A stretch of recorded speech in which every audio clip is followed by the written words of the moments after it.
বন্ধুরা আজকে যে ভিডিওটি নিয়ে হাজির হলাম সেটা হলো ডিজিটাল স্কেলের ব্যাটারি চার্জিং প্রবলেম।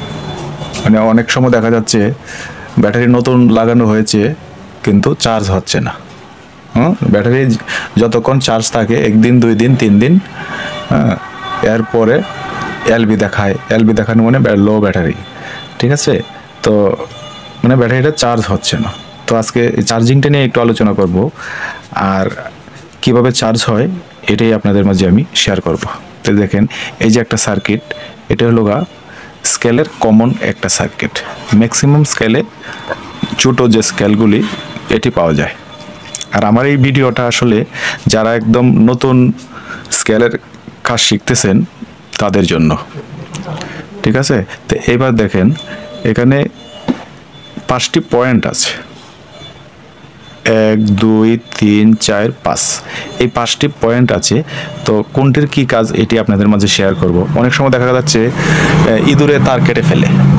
আমাদের মাঝে অনেক স্কেল আসে, ইঁদুরে তার কেটে ফেলে, তখন আমি কোন পয়েন্টে কোন তারটা লাগাবো এটা কিন্তু আমাদের জানা থাকে না। যদি বেসিকটা থাকে তাহলে তো লাগানো কোনো সমস্যাই না। তো এই বেসিক জ্ঞানটাই আপনাদের মাঝে আমি শেয়ার করতেছি। তাহলে ওই ব্যাটারি যে চার্জ হচ্ছে না এই বিষয়ে আপনাদের সাথে শেয়ার করব। তো এবার দেখেন এখানে চার্জিংয়ের ক্ষেত্রে আমার কোন কোন হবে চেক করতে হবে সেগুলি দেখেন। এই যে এখানে একটা ব্রিজ রেকটিফায়ার আছে, এই যে 4 পায়ের একটা ব্রিজ রেকটিফায়ার, একটা রেজিস্টর আর একটা ডায়োড। তাহলে ব্রিজ রেকটিফায়ার, রেজিস্টর আর ডায়োড যদি থাকে, ভালো থাকে, তাহলে ব্যাটারি চার্জ 100% হবে। এর আগে দেখতে হবে যে ট্রান্সফর্মার যেটা থাকে, 6 ভোল্টের যে ট্রান্সফর্মারটা থাকে, ট্রান্সফর্মারটা অনেক সময় প্রাইমারি কয়েল কাটা থাকে বা এটা নষ্ট থাকে। এটা যদি নষ্ট থাকে তাও কিন্তু ব্যাটারি চার্জ হবে না। তো ডায়াগ্রাম আকারে আপনাদের মাঝে আমি শেয়ার করব কোন তারটি কোথায় যায়। তাহলে দেখেন বন্ধুরা, আমি ডায়াগ্রাম আকারে শেয়ার করতেছি। এবার দেখেন প্রথমে আমার 6 ভোল্টের যে ট্রান্সফর্মারটা আছে চার্জিংয়ের ক্ষেত্রে, এটা কিন্তু খুবই গুরুত্বপূর্ণ।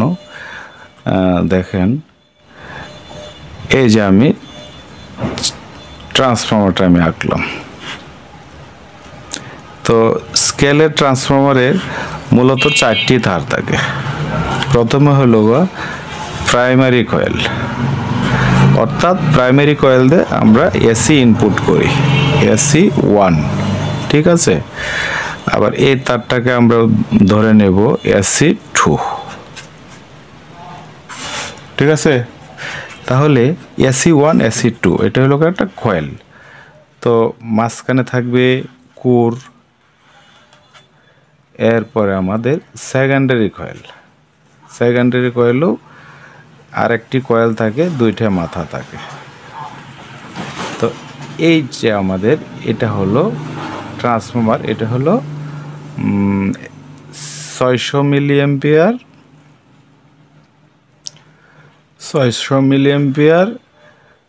6 ভোল্ট। ঠিক আছে, ওইটা হলো আমাদের ট্রান্সফর্মার। তো আমরা প্রথমে ওই মিটারের সাহায্যে আমরা ট্রান্সফর্মারটা চেক করব। যদি ট্রান্সফর্মার ভালো থাকে, ট্রান্সফর্মার থেকে কোথায় লাইন যায় সেটাই কিন্তু আপনাদের মাঝে আমি শেয়ার করতে যাচ্ছি।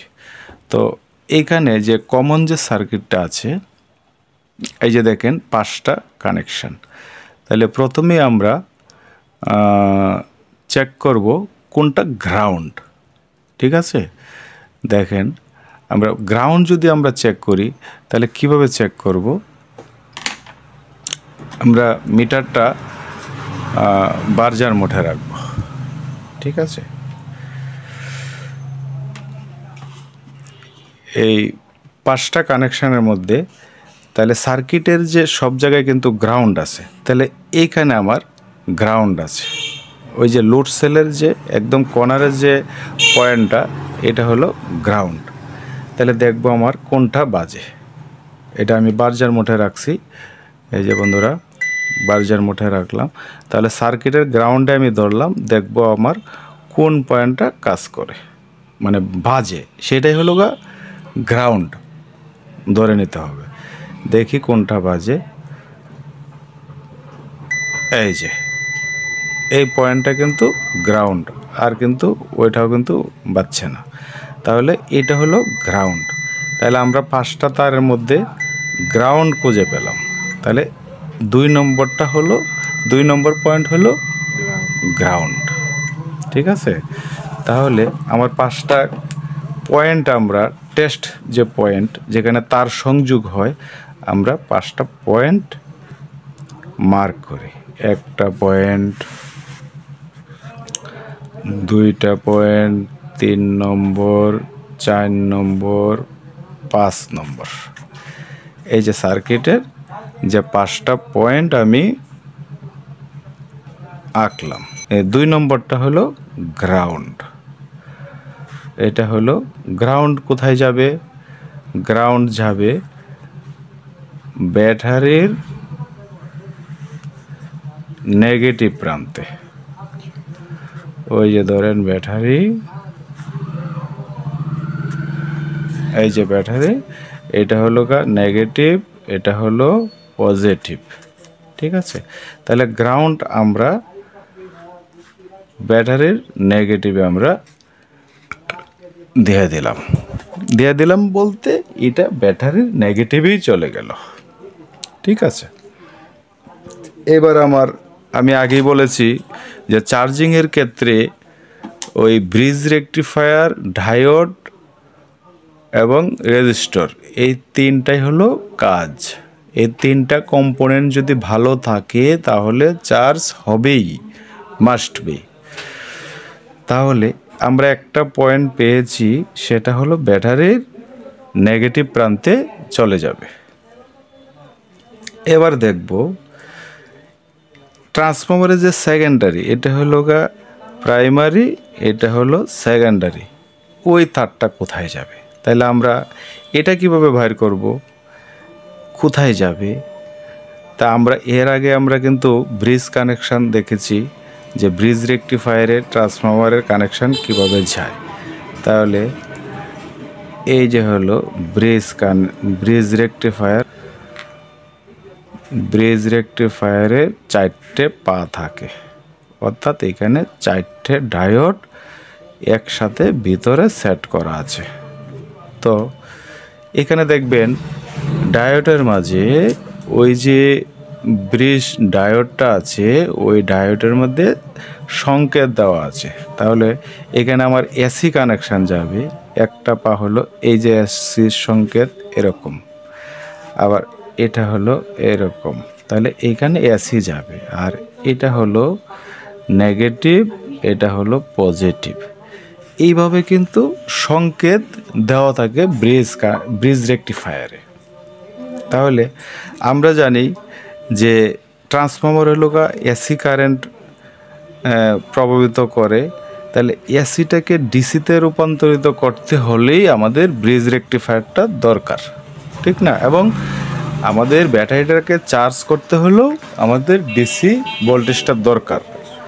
তাহলে আমরা ধরব যেখানে এসি আছে, এসি সংকেত আছে, হ্যাঁ, এটা হলো ট্রান্সফরমারের কানেকশান যাবে, এই পয়েন্টে এসি, আবার এই পয়েন্টে এসি। ঠিক আছে, তাহলে এইবার ট্রান্সফরমারের কানেকশানটা কোথায় যাবে দেখেন। ট্রান্সফরমারের কানেকশান যাবে ওই রেকটিফায়ারের মধ্যেই ট্রান্সফরমারের কানেকশান যাবে। তাহলে আমরা ট্রান্সফরমারের 2টি তার আছে, ওই 2টা তার আমরা এই যে 1 নম্বর তার এখানে আমি দিয়ে দিলাম, আর এই তারটা আমি ওভার কানেকশান করে এইখানে দিয়ে দিলাম। তাহলে কি আমার ট্রান্সফরমারের এসিটা কি ডায়োডে গেল না? আবার ট্রান্সফরমারের আরেকটা তার ওই পয়েন্টে দেওয়ার পরে কি আমার ডায়োডে গেল না? তাহলে এবার আমরা প্র্যাকটিক্যালি দেখি গেল কি না। এই যে দেখেন এইটা রেকটিফায়ারের এক মাথায় গেছে, ট্রান্সফার আরেকটা তার রেকটিফায়ারের এক মাথায় গেছে। তাহলে 1 নম্বরটা দেখি রেকটিফায়ারে গেল কিনা। 1 নম্বরটা হলো এই যে দেখেন বন্ধুরা, এই যে বার্জার মোটা আমি মিটারটা রাখলাম, এই যে বাজলো, ডায়োডের এক প্রান্ত বাজলো। মাঝেরটা হলো গ্রাউন্ড, এর 3 নম্বর পাটা হলো ডায়োডের আর একটা পয়েন্টে। তাহলে আমার ওই ট্রান্সফরমারের 2টা তার ডায়োডের ভিতরে প্রবেশ করলো। তাহলে এই পর্যন্ত আমরা বুঝলাম। তাহলে ট্রান্সফরমারের 2টা তার যেহেতু ব্রিজ রেকটিফায়ারে ঢুকেছে, তাহলে এর অপোজিট প্রান্ত অবশ্যই পজিটিভ নেগেটিভ আউটপুট হয়েছে। তাহলে আমার আউটপুট হইল এই যে 2টা তার, একটা হলো গ্রাউন্ড আর একটা হলো পজিটিভ। এখানে পজিটিভ, এখানে নেগেটিভ। এখানে কিন্তু একটা ক্যাপাসিটার ইউজ করেছে, নেগেটিভ আর পজিটিভ একটি ক্যাপাসিটার ইউজ করেছে। ওই ক্যাপাসিটারটা হলো এই যে ক্যাপাসিটার। এই ক্যাপাসিটারে ডায়োডের পজিটিভ নেগেটিভ কিন্তু ক্যাপাসিটারে চলে গেছে। আপনারা সার্কিট দেখে মিটার দিয়ে মাপ দিলে আপনারা পাবেন। তাহলে এটা হলো গ্রাউন্ড, অর্থাৎ এই ডায়োডের এই প্রান্তটা হলো গ্রাউন্ড। গ্রাউন্ডের সংকেত হলো এরকম, এটা হলো গ্রাউন্ড আর এটা হলো পজিটিভ। তাহলে গ্রাউন্ডটা কিন্তু এখানেও চলে আসছে, এটা কিন্তু গ্রাউন্ড। এই যে এটা হলো গ্রাউন্ড। তাহলে ওই ডায়োডের যে ওই প্রান্তটা গ্রাউন্ডটা কিন্তু এখানে চলে আসছে। আপনারা এইখান থেকে এইখানে যদি বার্জার মোটে মাপ দেন তাহলে কিন্তু বাজবে। বাজে কি না আমরা একটু টেস্ট করে ফেলি। ওই ডায়োডের এই মাথা হলো পজিটিভ, এটা হলো নেগেটিভ, এটা হলো আউটপুট, অর্থাৎ রেকটিফায়ারের যে আউটপুট সাইডটা এটা হলো পজিটিভ, এটা হলো নেগেটিভ। তাহলে এটা কি আমার 2 নম্বর পিনে বাজে কিনা আমরা একটু টেস্ট করে ফেলি। দেখেন এই যে মাঝেরটা হলো গ্রাউন্ড, এই যে দেখেন ডায়োডের এই প্রান্তটা আমার মাঝে চলে আসছে। তাহলে এই ট্রান্সফরমার হয়ে রেকটিফায়ারে ঢুকে তারপরে রেকটিফায়ার থেকে আউটপুট ডিসি বের হয়ে এই নেগেটিভ কিন্তু গ্রাউন্ডের সাথে অ্যাড করে দিল, আর এই পয়েন্টেই যাবে ব্যাটারির নেগেটিভে। তাহলে আমরা ব্যাটারি নেগেটিভ কিন্তু পেয়ে গেছি, ঠিক আছে। তাহলে আমার দরকার কি চার্জিংয়ের ক্ষেত্রে, যেহেতু আমি গ্রাউন্ড পেয়েছি তাহলে চার্জিংয়ের ক্ষেত্রে আমার পজিটিভ দরকার। পজিটিভ হলেই ব্যাটারিটা চার্জ হবে। তাহলে পজিটিভ যদি আমরা দেই তাহলে আর কোন 2টো পার্টস রয়েছে দেখেন, আমার ডায়োড গেল এই রেজিস্টর এবং ডায়োড দিয়ে ব্যাটারি পজিটিভে আসছে। তাহলে ওই পজিটিভ ডায়োডের পজিটিভ থেকে, ডায়োডের যে পজিটিভ থেকে একটা রেজিস্টর হয়েছে। রেজিস্টরের মান দেখেন কত, বাদামি, সবুজ, 2 সোনালি, মানে 1.5 ওহমস, ঠিক আছে। 1.5 অর্থাৎ একটা লো ওহমসের একটা রেজিস্ট্যান্স এখানে ব্যবহার করে হয়েছে। 1.5 ওহমস একটা রেজিস্টর ব্যবহার করা হয়েছে। তারপরে এখানে আরেকটা দেখেন ডায়োডের নেগেটিভ প্রান্তে এই রেজিস্টরের মাথাটা ঢুকেছে। এই যে ডায়োড, এই যে ঢুকেছে, ঠিক আছে। এবার এই ডায়োড হলো কোথায় ঢুকেছে আপনারা দেখেন, এই ডায়োডটা সরাসরি আসছে ওই 4 নম্বর পিনে। ওই 4 নম্বর পিনে ডায়োডটা আসছে, 1 2 3 4 নম্বর পিনে ডায়োডের মাথাটা চলে আসছে। কীরকম দেখেন প্র্যাকটিক্যালি, ডায়োডের যে এই নেগেটিভ প্রান্ত রেজিস্টরের সাথে সংযোগ আছে,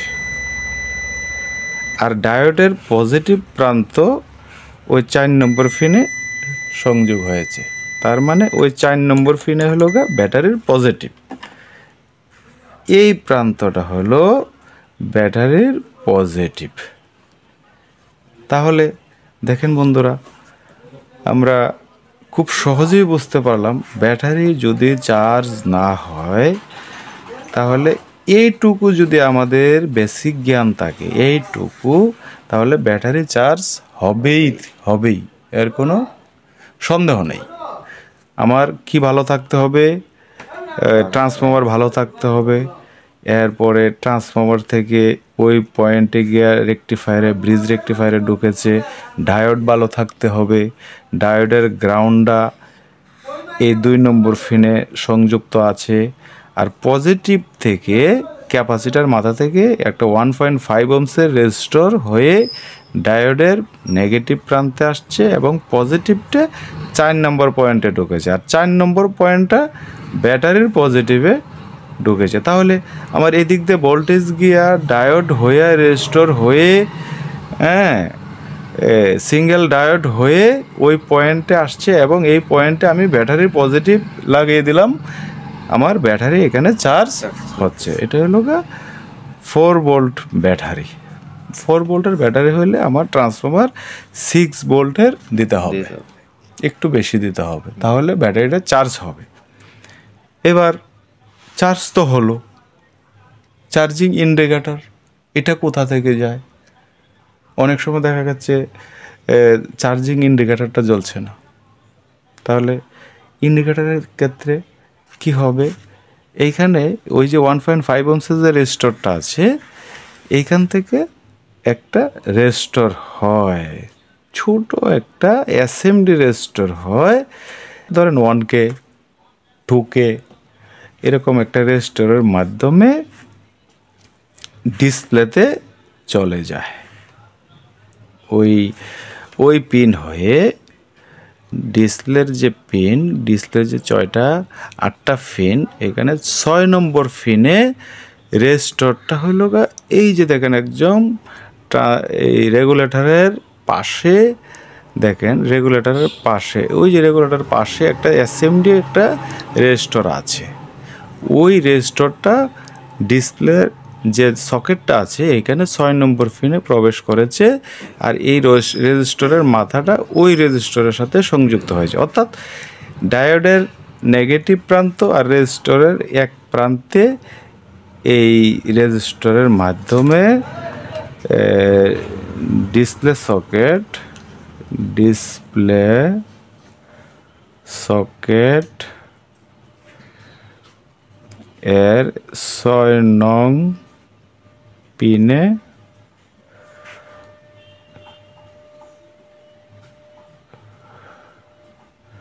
সংযুক্ত হয়েছে। এই ভোল্টেজটা যখনই আমরা ট্রান্সফর্মারে এসি কারেন্ট দেওয়ার পরে ব্রিজ রেকটিফায়ার হয়ে পজিটিভ ডায়োডের পজিটিভ থেকে একটা রেজিস্টর 1.5 ওহমসের একটা রেজিস্টর হয়ে ছোট্ট একটা রেজিস্টর হয়ে ডিসপ্লের সকেটে সংযোগ হয়েছে এবং ডিসপ্লে সকেট থেকে তারের মাধ্যমে ডিসপ্লে ভালভের মধ্যে চলে যায়। যেমন ওই মনে করেন যে এই যে ভালভের এইখানে চলে গেল, এইটা হলো গ্রাউন্ড, এটা হলো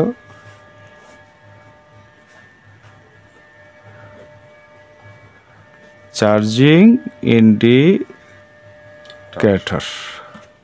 ইন্ডিকেটর। তাহলে দেখেন আমরা একটু চেক করে ফেলি, প্র্যাকটিক্যালি চেক করে ফেলি কোন রেজিস্টারের মাধ্যমে আমার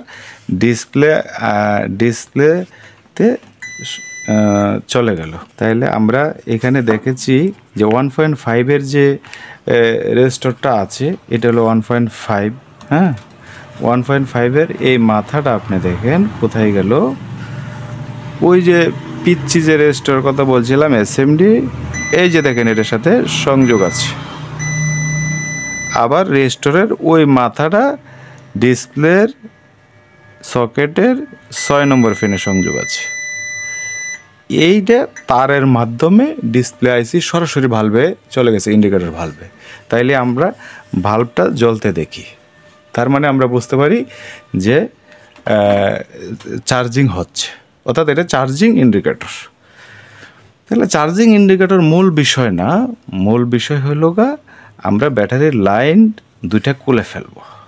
খুলে দেওয়ার পরে আমরা এসি কারেন্ট দেওয়ার পরে, হ্যাঁ, এসি যখন প্লাগ ইন করব তখন ওই দিক দিয়ে আমি 7 অথবা 6 ভোল্ট আমরা এখানে পাবো দুইটা তারের মধ্যে। তাইলে আমরা বুঝতে পারবো যে ব্যাটারিটা অবশ্যই চার্জ হচ্ছে। ডিসপ্লে বাতি জ্বলুক বা না জ্বলুক সেটা আমার মুখ্য বিষয় না, এটা হলো দেখায় যে এটা চার্জ হচ্ছে। কিন্তু বাতি যদি, ইন্ডিকেটর যদি নাও জ্বলে, হ্যাঁ, তাও কিন্তু আমরা বুঝতে পারবো যে ব্যাটারিটা চার্জ হচ্ছে কিনা। আমরা দুইটা তার খুলে যদি আমরা মিটার দিয়ে মাপি তাহলে কিন্তু আমরা এখানে ভোল্টেজ পাবো 5 ভোল্টের উপরে। যদি 5 ভোল্টের উপরে পাই তাহলে আমরা 4 ভোল্টের ব্যাটারিটা চার্জ হবে বা 6 ভোল্ট পাবো। তা আমাদের সব সার্কিটই কিন্তু এরকমই ডায়াগ্রাম। তো এই বেসিক নলেজটা যদি আমাদের মাথার মধ্যে থাকে তাহলে চার্জিং প্রবলেম থেকে আমরা সহজেই সলভ করতে পারবো। ধন্যবাদ বন্ধুরা। তো আসলে আমার ভিডিওটা হলো একদম নতুনদের জন্য, যারা ফার্স্ট স্কেলের কাজ করতেছেন এই ডায়াগ্রামটা ফলো করবেন, আপনার চার্জিং সমস্যা আর থাকবে না। তো বন্ধুরা সবাই ভালো থাকেন, আমার জন্য দোয়া করবেন। ধন্যবাদ বন্ধুরা ভিডিওটি দেখার জন্য।